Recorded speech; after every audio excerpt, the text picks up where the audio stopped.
2020 के ऊपर उस शिविर में प्रधान जी के पधारने पर इनका बहुत बहुत स्वागत है।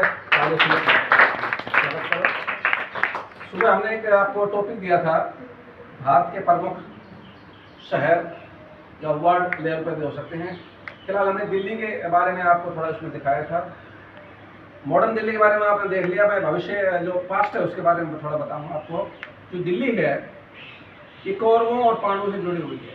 पांडवों की राजधानी इंद्रप्रस्थ थी और दिल्ली का पुराना नाम इंद्रप्रस्थ था।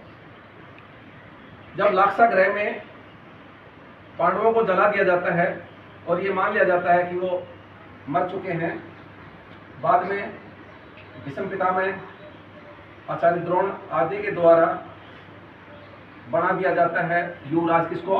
दुर्योधन को। और बाद में वो जीवित निकलते हैं। एक्चुअली मरे नहीं थे, वो सिर्फ विदुर ने दिखाने के लिए कि मर गए हैं, वो ऐसा ड्रामा रचा था और कौरव समझ गए वो मर चुके हैं। तो युवराज किसको बना दिया? दुर्योधन को। उससे पहले युवराज कौन था? युधिष्ठिर। युधिष्ठिर जानते हो? पांडवों में सबसे बड़े जो भाई था उनका युधिष्ठिर नाम। अब जो वापिस आते हैं, अब बात फंस गई आके।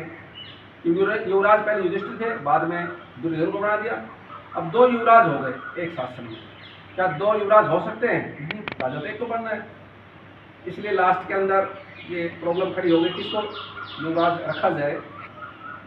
भीष्म पितामह के ऊपर डाल दी जाती बातें कि आप जो फैसला करेंगे वो हमें मंजूर है।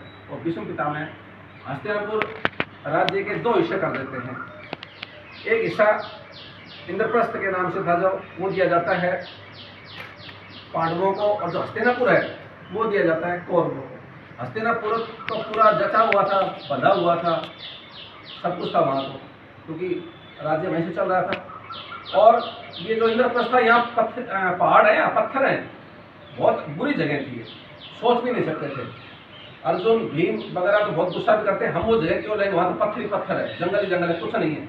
पर युधिष्ठिर कहता है तुम मेरे 500 भाई मेरे साथ रहो, मैं उसको एक चमन बना दूंगा।